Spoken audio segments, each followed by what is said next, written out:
Bienvenidos a este nuevo proyecto de Laboratorio Vagabundo. Estamos muy contentos de comenzar con nuestro podcast.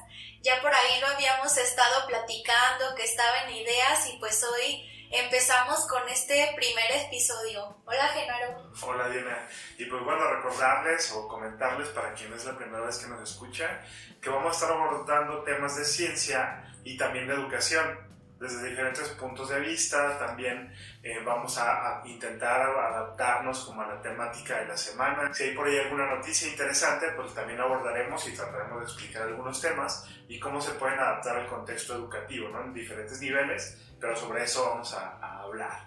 Y pues esta semana nos arrancamos con que tenemos la celebración de las mujeres y las niñas en la ciencia.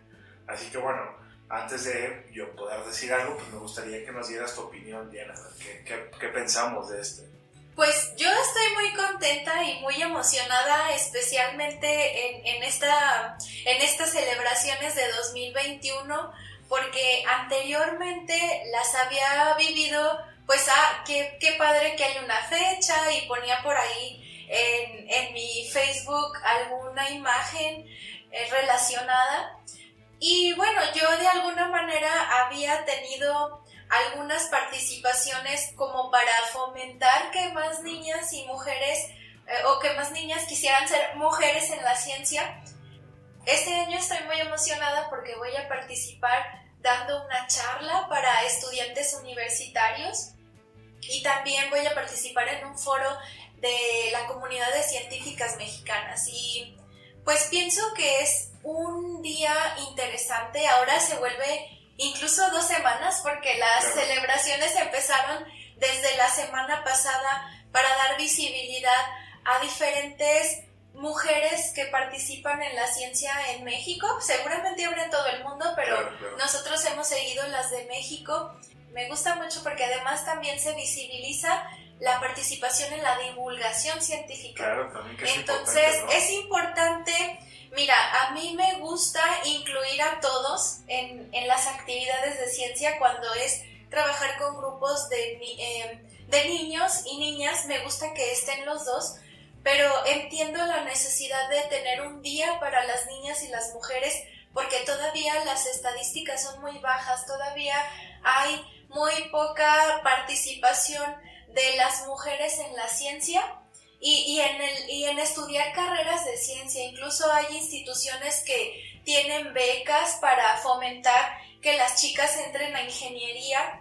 Y bueno, pues seguramente más adelante tendremos a alguien especialista en cuestiones de género en la ciencia para que lo que platiquemos sea más acertado, pero sí considero importante que se hagan todas estas actividades para que las niñas vean que pueden dedicarse a la ciencia. Hay incluso estudios que mencionan pues que hay un punto en donde las niñas dejan de interesarse por las cosas de ciencia. Entonces, por eso la lucha. Y sí, bueno, porque es un tema muy complejo, es un tema que no es tan sencillo decir, sí, más mujeres, porque luego puede ser que durante el camino haya un cambio en las preferencias, un cambio en a qué se van a dedicar, porque si bien lo mencionabas, hay más interés de que las chicas vayan hacia ingeniería. Y en mi caso, a mí me pasó que en la carrera había más mujeres que hombres, que es una carrera químico, farmacéutico, biólogo, y que a la larga casi todas se van hacia el área de clínicos o algo como más cercano a su casa, y es muy raro encontrarte a alguien en la industria, que eso sí me parece todavía una locura que deberíamos promover, o sea, que hubiera una proporción igual en todos los sentidos. No digo que haya más hombres estudiando química, sino que sea como más visible eso, porque en cierto punto, como bien lo decías, se dejan de interesar o se van hacia otras áreas, ¿no? Claro, y en gran medida pues es mucho las cuestiones culturales, y de ahí la importancia de tener actividades desde la infancia, porque tenemos esta situación, aun cuando se ha luchado mucho en los últimos años, seguimos con si va a ser niño le compran ropa azul, si va a ser niña le compran ropa rosa, los juguetes, ¿no? Siempre tenemos por ahí siempre la inquietud y preguntamos a nuestros amigos ¿cuáles eran tus juguetes de niño? Y entonces, o tus juguetes de la infancia. Y pues claro que hay esta separación de, yo tuve trastecitos, tuve muñecas, y luego pues yo tuve carritos, ¿no? Y tengo una hermana que se llama Caro, saludos a Caro, que está estudiando ingeniería biotecnología, y ella dice, yo quería un carrito de control, pero pues no me lo compraron. Entonces, desde ahí es que ya vienen estos paradigmas de lo que es para una niña y lo que es para un niño, y se arrastran, como tú mencionas, hasta la carrera. Claro. Y entonces es las de enfermería, ¿no? Por ejemplo, sí, claro. Y las de QFB. Y entonces, si eres un hombre que está estudiando QFB, se cuestiona tu sexualidad. Bueno, entonces, sí, o por ejemplo, estaba la idea de que yo era ingeniero por mi perfil, exacto, por cómo me comportaba, por mi manera de ser quizá. Pensaba todo el mundo que era ingeniero, que no iba en QFB, y bueno, y digo, pues no tiene nada de malo, que bueno, eso ya son cuestiones como de género, pero también no tendría nada de malo, o no tiene nada de malo, porque también tuve muchas compañeras que estudiaban ingeniería química, que son igual o más capaces, ¿no?, que uno, y que también podrían dedicarse a la industria, que sin ningún problema podrían encajar en cualquier trabajo, ¿no? Entonces, ese tipo de disparidades son las que hay que, pues, tratar de evitar, y a mí me queda muy claro que a mí me regalaron todo ese tipo de juguetes, y algo que yo tenía mucho era la curiosidad, ¿no? Más que decir, jugar con el carrito, que sí lo hacía, pero mi curiosidad iba más en el sentido de en algún momento, cuando ya pues no me guste tanto, o aunque me guste mucho, lo voy a desarmar.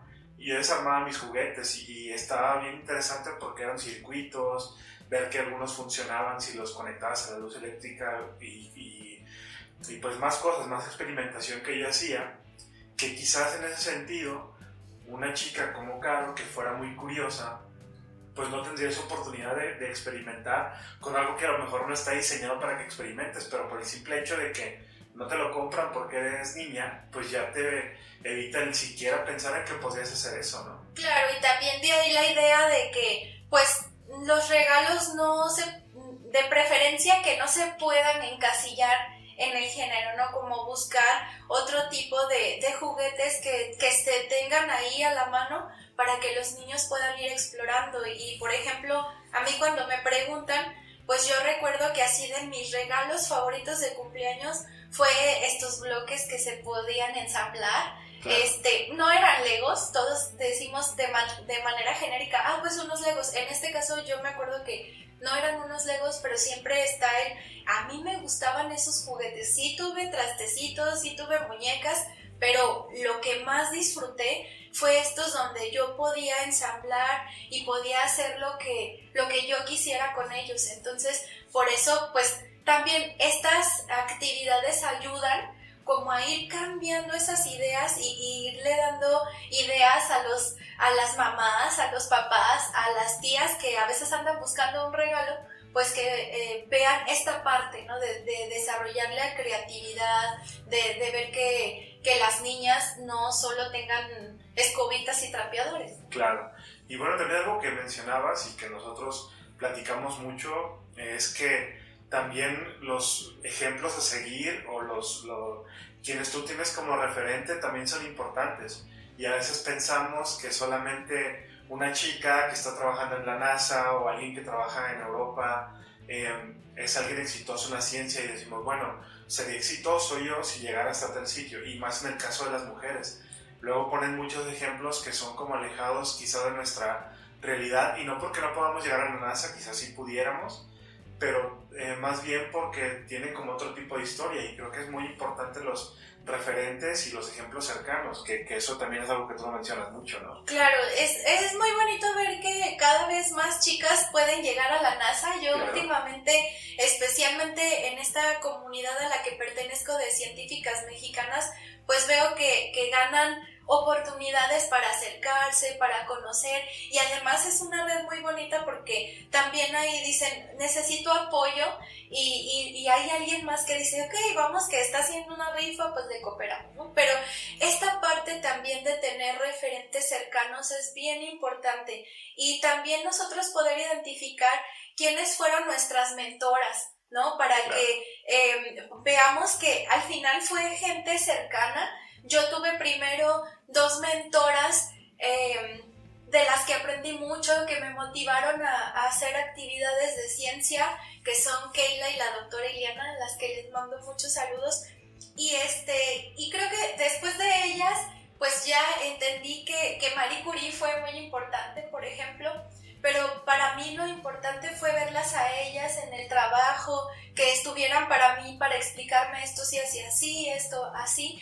Entonces, mi recomendación es que si nos escucha alguna mamá que quiera motivar a sus hijas y a sus hijos también a que vea quiénes son las investigadoras alrededor, si hay alguna conocida. Ahorita con las redes sociales luego también es más fácil poder invitar y decir, oye, ¿por qué no le cuentas a mi hija qué es lo que haces? Porque eso también nos va a dar idea de que no solo son personas lejanas que crecieron en otro país hace muchos años, sino que están aquí cerca de nosotros, que igual tuvieron un propósito y fueron construyendo ese sueño de trabajar en algo de ciencia. Entonces es para mí muy importante y por eso a mí me gusta mucho participar de cada charla que me invitan. Claro. A veces voy a un grupo pequeño y hago experimentos. Ahorita pues en línea se puede prestar para hacer charlas más grandes y más lejos, ¿no? Y más lejos, que es importante. Y entonces pues invito así a las mamás, a los papás que están buscando pues motivar a sus hijos y también a los maestros, a los docentes, pues que se animen también a decir, ok, voy a abordar un tema de ciencia en mi clase, voy a ver si hay algún especialista del área que pueda venir y contarnos qué es lo que hace, porque eso va a acercar más y pues por ejemplo nosotros hemos tenido experiencias de que alguna vez fuimos a un CONALEP y entonces fue muy bonito porque pues nosotros siempre disfrutamos mucho de compartir qué es lo que hacemos, qué es lo que nos ha llevado a hacer lo que hacemos ahora y a tener nuestro laboratorio vagabundo. Y entonces me acuerdo ese día que un chico al final se acercó y dijo, qué bueno que lo hacen, y eso pues no lo estábamos esperando, no lo hicimos con esa intención, pero fue bueno saber que para alguien era relevante y entonces se animó a decir, bueno, ¿y cómo se le hace? ¿Qué hago ahora si yo quiero hacer lo que hacen ustedes? Entonces, por eso resaltar la importancia de identificar a nuestros modelos en ciencia que estén cerca y con las que podamos platicar. Sí, porque fíjate que algo que yo quiero rescatar de un grupo con el que nosotros colaboramos, que es el grupo de mentores, que justo eso hacen, o sea, gente de nuestra comunidad, de nuestra propia comunidad, que lo hacen en la ciudad de Guanajuato, capital, retoman el trabajo que hace gente que estudia en la misma universidad o que son de otras universidades, para poder ser un ejemplo a seguir a los chicos de la misma ciudad. Entonces, es decir, utilizan referentes cercanos. Y qué mejor ahora que estamos en este marco del Día Mundial de las Mujeres y las Niñas de la Ciencia, para decir, bueno, pues busquemos esos ejemplos cercanos para que sean un referente pues que represente algo más significativo para los chicos, para las chicas sobre todo. Porque yo también quiero recordar mucho, yo creo que no hubiera estudiado química si no hubiera sido por la maestra Marisela Guzmán, que para mí fue un referente súper importante, que no tuve la oportunidad de entrevistar en estas entrevistas que hacía, pero pude platicar con ella sobre su historia y me quedé así impactadísimo de cómo ella fue de las pioneras en el Centro de Investigaciones Científicas, que a la larga fue parte del Departamento de Química donde nosotros estuvimos haciendo el posgrado. Ella había sido, estudió química y luego se volvió investigadora de la Universidad de Guanajuato, pero cuando tuvo a su hijo decidió pues descansar un tiempo, ¿no?, en lo que cuidaba a su hijo, y le dieron la oportunidad de seguir trabajando para la universidad, pero dando clases en la preparatoria oficial. Y entonces comenzó a dar clases y empezó a ver otra visión de la química, que no es solamente hacer investigación, sino también dar las clases. Y entonces se quedó muchos años dando clases. A mí me dio la clase de química orgánica y para mí fue así como una genialidad, porque las prácticas que hacíamos con ella eran pues prácticamente las mismas que hicimos en el primer semestre de la Facultad de Química. Entonces fue así como súper impresionante, aparte de una muy buena maestra y que tuvo así pues una carrera muy prolífica, primero como investigadora y después como maestra, que a mí me sorprendió muchísimo, y que además la buscaban para que siguiera colaborando con sus antiguos jefes porque sí era muy buena en lo que hacía. Entonces eso me sorprendió muchísimo, y además como hacía labores culturales, pues llegó a ser directora de la Casa de la Cultura de Guanajuato, que a mí fue una química que también hacía investigación, que daba clases y que además sabía de cultura y organizaba todo este tipo de actividades, que para mí fue impresionante. O sea, es una persona que a mí me inspira mucho, me gusta mucho, y que es un referente y que ahora sigue habiendo bastantes, ¿no? En este camino hemos conocido varios compañeros, colegas, amigas que pues se dedican a hacer ciencia en distintos ámbitos y que también la están rompiendo, ¿no? Eso también es importante recalcar. Sí, y eso, a mí me gusta esta parte que tú mencionas de la flexibilidad, ¿no? De cuando tú haces ciencia, pues no es nada más que estés haciendo investigación, que es muy importante, pero hay otras actividades que se pueden realizar a partir de lo que tú haces. Por ejemplo, pues yo que en algún momento empecé a moverme hacia la educación y pensé, bueno, la parte de la educación de la ciencia pues también tiene algo muy interesante y hay una parte en la que yo puedo aportar.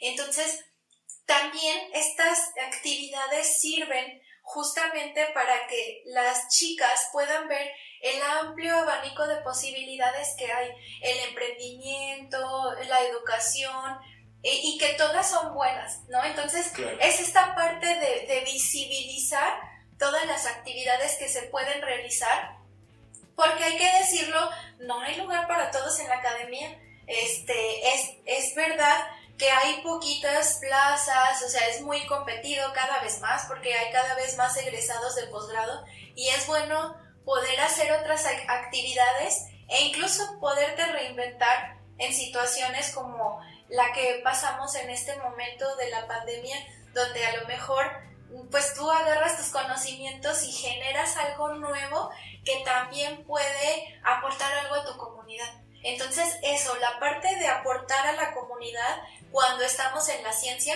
pues es algo que también queremos que las niñas conozcan. Sí, fíjate que algo me gusta mucho cómo lo están haciendo ahorita y es algo que quizás no he encontrado en otros, bueno, en el gremio, o decir, en los hombres, y justo por tu actividad que haces con las científicas mexicanas, es como de verdad hacen comunidad, como de verdad se empiezan a conocer, empiezan a ubicarse, empiezan a interactuar, empiezan a intercambiar, pues hasta cierto punto servicios, empiezan a apoyarse, empiezan a decir, oye, pues me gustaría platicar contigo porque sé que haces esto, y entonces empiezan a hacer esta interacción bien tremenda, y no solamente las científicas mexicanas, sino los demás grupos de mujeres que interactúan, que son emprendedoras, que hacen otro tipo de labor, y que luego en nosotros como hombres, pues no lo he visto, o sea, no he visto como, pues somos una agrupación de hombres en pro de algo, y no es porque tenga que haber agrupaciones de hombres, sino ni siquiera esa labor de vamos a hacer cosas aunque no nos llamemos comunidad,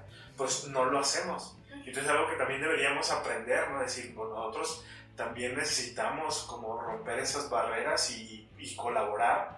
Digo, a veces no es necesario, en el caso de los hombres, que digamos, vamos a formarnos porque somos una minoría. No creo que eso sea en ese sentido, pero sí deberíamos aprender que pues podemos apoyarnos de más formas, que no sea solamente, oye, estás bien, y darnos una palmadita en la espalda, ¿no? Ese tipo de cosas que me ha gustado bastante. Sí, es algo bien bonito y creo que también floreció ahora que nos fuimos todos a casa, o al menos es cuando yo lo conocí, justo lo que mencionas de formar grupos, y antes decían que mujeres juntas ni difuntas, ¿no? Y ahora se está demostrando que no es cierto, que podemos reunirnos, podemos encontrar esas cosas en las que somos afines y además nos podemos ayudar. Entonces es muy bonito también, recomendación para las chicas, pues buscar estos espacios donde puedan crecer junto con otras mujeres que a lo mejor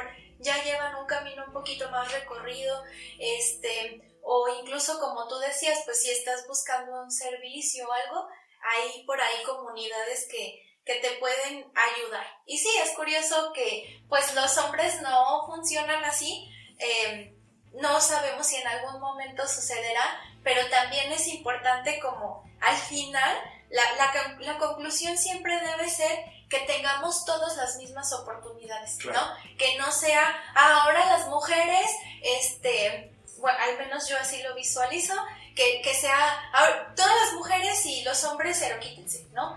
Hay cosas que sí nos gusta que los hombres no participen y hay cosas que nos gusta platicar entre nosotras, pero al final cuando hablamos de ciencia, lo importante es que las oportunidades sean para todos, que la competencia sea igual para todos. Las mujeres no queremos favoritismos, no vamos por ahí diciendo, es que soy mujer, déjame, ¿no?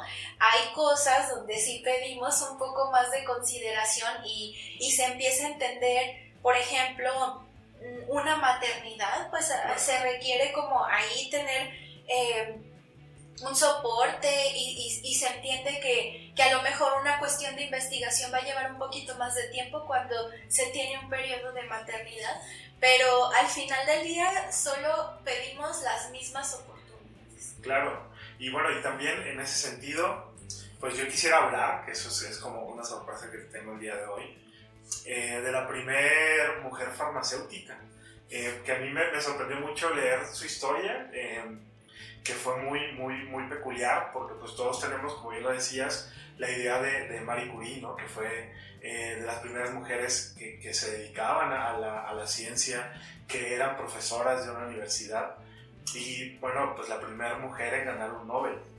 Y bueno, está bien tener ese tipo de referentes, pero también referentes mexicanos, y por eso me gustó la historia de Esther Luque, que es muy impresionante porque es algo que hasta yo, siendo hombre, me sentí reflejado en cómo hacía las cosas, porque, y más porque pues, de conocer la historia de mi universidad, que yo soy pues, enteramente de la Universidad de Guanajuato, cómo se fueron dando las cosas y por qué podemos tener como la situación que tenemos ahorita del tipo de universidades, el tipo de sistemas educativos que tenemos y por qué las facultades de química o en el caso de Guanajuato que ahora son divisiones, por qué se pueden estructurar así.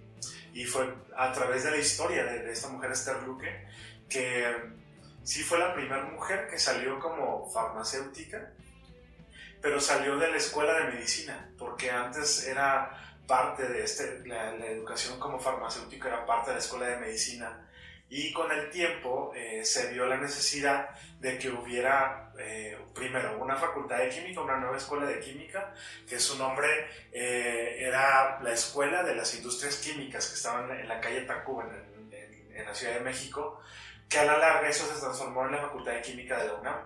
Entonces cuando se formó esta escuela empezaron a ver la necesidad, y sobre todo los farmacéuticos empezaron a ver cambiarse a esa escuela, cambiarse ahí, y es algo que me llamó mucho la atención porque es cierto, ves el currículum de ese tiempo y la última parte era de química analítica, o sea, enteramente lo que nosotros hacemos, un farmacéutico lleva mucho de química clínica.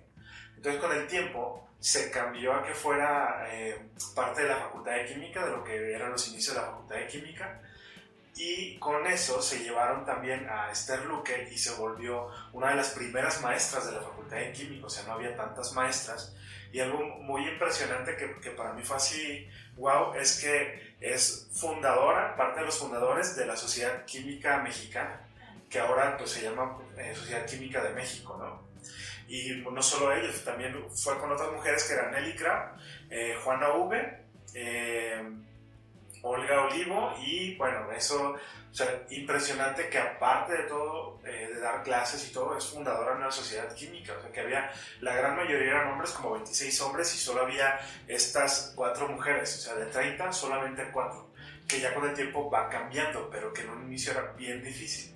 Y algo que me gustó mucho es que daba la clase, primero daba de botánica y de zoología, y después da una clase de farmacognosia, que a mí es una materia que me gusta muchísimo porque es el estudiar las plantas, sus componentes químicos y ver cómo se pueden usar para sanar alguna enfermedad o alguna condición, que es un estudio muy científico, o sea, sí existe. Claro. En esta materia yo me di cuenta que muchas plantas sí sirven para lo que dicen, pero que necesitabas como muchas plantas para poder curarte, ¿no? O sea, no es como voy a ir al Centro Botánico Maya y ya con eso me voy a curar. No, o sea, sí tienen esas propiedades, pero no lo tienen como en gran cantidad, ¿no? Pero bueno, algo interesante que ella hacía, que me gustó así muchísimo, es que llevaba plantas a las clases.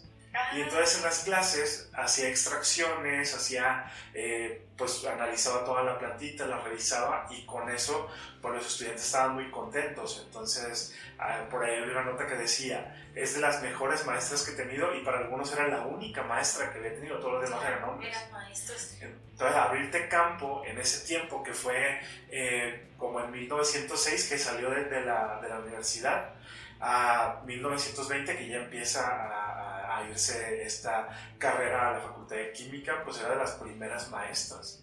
Y fue así como, wow, fue impresionante, porque sí ves como la historia. Ya habían existido algunas mujeres en medicina, pero en farmacéutica y en química muy pocas. Y fue la primera mujer que terminó farmacéutica. ¡Ay, qué padre! Fíjate que yo también llevé la materia de farmacognosia. No, cuando yo estaba en la carrera, pues no pensé en que el estudio de las plantas fuera importante. Mi carrera es análisis químico-biológico. Bueno, no que no fuera importante, sino no la asociaba a que yo la fuera a llevar. Y entonces, importante para ti. Importante para mí, claro. Sí, debo aclarar eso. Y aparte, pues me gustó mucho también, pero quiero dejarla para que hagamos un episodio sobre farmacognosia, para presentarla y hablar los detalles. Pero sí, yo también, bueno, tuve una maestra de farmacognosia que me gustó mucho, no fue la primera, pero sí, creo que es una materia muy apasionante, y pues es padre escuchar que la primera mujer farmacéutica pues estaba en esta parte de la farmacognosia, porque al final la farmacognosia es la mamá, ¿no? Claro, de la farmacéutica. Entonces, bueno, pues ya platicaremos de ello. Y bueno, yo traigo una recomendación de un libro. Sí. Bueno, ya dijimos que Marie Curie pues sí es un buen ejemplo, pero que hay que tenerlos cercanos. Sin embargo, hay un libro muy bonito que se llama La ridícula idea de no volver a verte. La autora es Rosa Montero, y es un libro muy interesante porque tiene incluso unos fragmentos del diario de Marie Curie. Y entonces platica... Pero es un libro de texto, una novela. Es una novela, okay, una novela. Donde platica...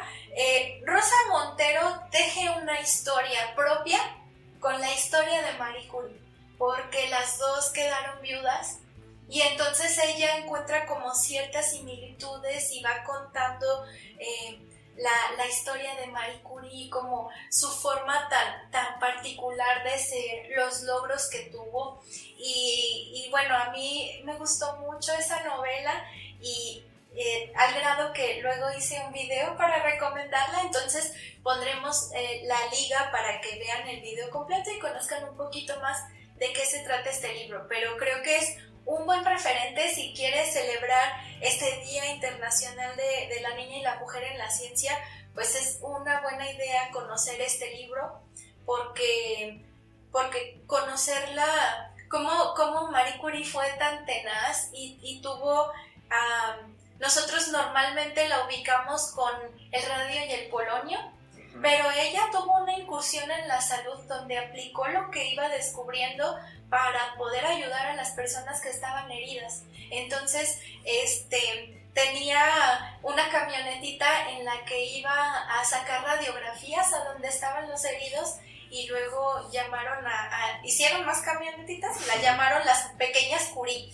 Entonces a mí me gustó mucho conocer esa parte de decir, finalmente las aportaciones que uno tiene en la ciencia deben de ayudar a la comunidad, de generar alguna mejora. Y podemos aquí hablar un buen rato, y seguramente tendremos un episodio al respecto de lo que pasa ahora en el sistema de investigación, ¿no? Y cómo pues la gente necesita sobrevivir sacando investigaciones, claro, sí. Pero es importante, y es algo que nosotros en Laboratorio Vagabundo trabajamos mucho en nuestros talleres, de que es importante que el conocimiento que se genera pues pueda ayudar a algo, ¿no? Y por esto no me refiero solo a la ciencia aplicada, porque sabemos que podemos dividir la ciencia en básica y aplicada. La básica también tiene grandes aportaciones y ha permitido que ahora gocemos de muchas cosas, entonces no la estoy despreciando, sino es siempre que hagamos algo que sea con el fin de aportar a nuestra comunidad. No le hace si decimos, bueno, es que es una partecita y va a servir para algo que tal vez se desarrolle en 10 años, pero sí con esta idea de siempre tenga esta función. Y lo menciono también porque sabemos que los conocimientos de ciencia se han ido por el lado oscuro y se han usado para dañar a las personas en lugar de ayudarlas. Entonces siempre pues estamos, incluso yo como maestra, pues haciendo esta lucha, ¿no? A ver, aquí está la ciencia, aquí está el conocimiento, pero hay que usarlo en beneficio.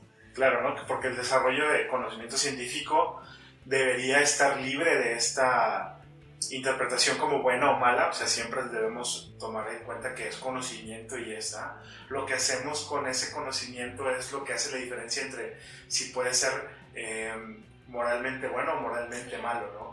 Y la idea es hacerlo y siempre formar como este pensamiento crítico, este pensamiento de voy a hacer un bien con él, voy a poder desarrollar estas habilidades con él. Y algo que a mí me gusta mucho, que también procuramos en los talleres, es pues entramos al taller, entramos al laboratorio y todos somos iguales, todos formamos parte de este equipo y debemos tener la igualdad de oportunidades para poder trabajar, la igualdad de trato. Claro. Y eso también es súper importante y es algo por lo que debemos luchar. Y a mí algo que me gusta mucho de también hacer estos talleres es que justo te desarrolla ese pensamiento crítico, y la idea no es que seas crítico, sino que puedas analizar las condiciones actuales de tu comunidad, de tu entorno, para que puedas generar un bien o mínimo no hacerlo más mal, ¿no? Entonces eso también es importante.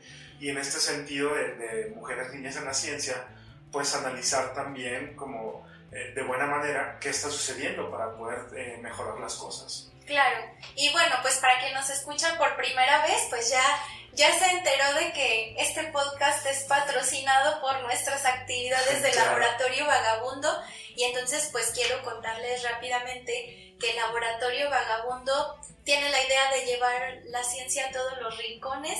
Comenzamos haciendo talleres de ciencia para niños, clubes de ciencia, pero ahora ya como tenemos un buen rato en esto, pues ahora hacemos capacitaciones para nuevos divulgadores y también acompañamos a profesores para que desarrollen experiencias memorables para sus clases. Entonces, bueno, pues si quieren conocer más al respecto, los invitamos a nuestra página, que es labstem.com. La vamos a poner igual en las notas del podcast.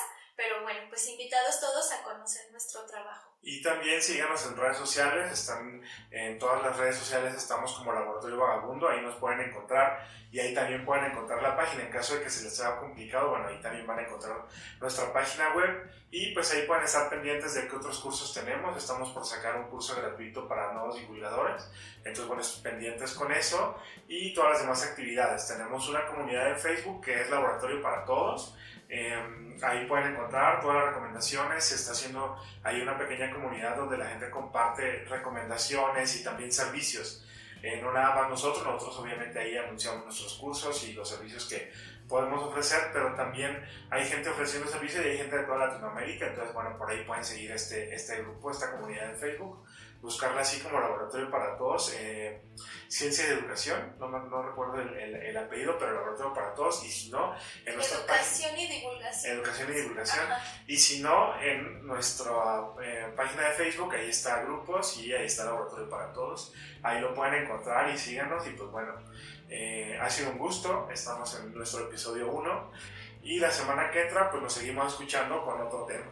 Y bueno, yo quiero invitarlos a que se suscriban a nuestro canal de YouTube. Si les gustó este episodio, pues por ahí nos lo hagan saber. Si les gustaría que abordemos algún tema en específico público, o incluso si nuestros amigos andan por ahí y dicen, a mí me gusta cuando platicas esto, bueno, pues ahí póngannos ideas para que podamos compartirlo a todas las personas y podamos llevar la ciencia a más rincones. Y bueno, también recordarles, en nuestro canal de YouTube tenemos algunos experimentos, estamos igual en la preproducción de otras actividades y bueno, ahí van a encontrar todo lo necesario para tus clases, para poder jugar con tus hijos, si haces homeschooling, también ahí puedes encontrar algunos tips, así que bueno, ahí pendientes y si no hay nada más que agregar, pues nos vamos. Y nos escuchamos la próxima semana. ¡Hasta luego!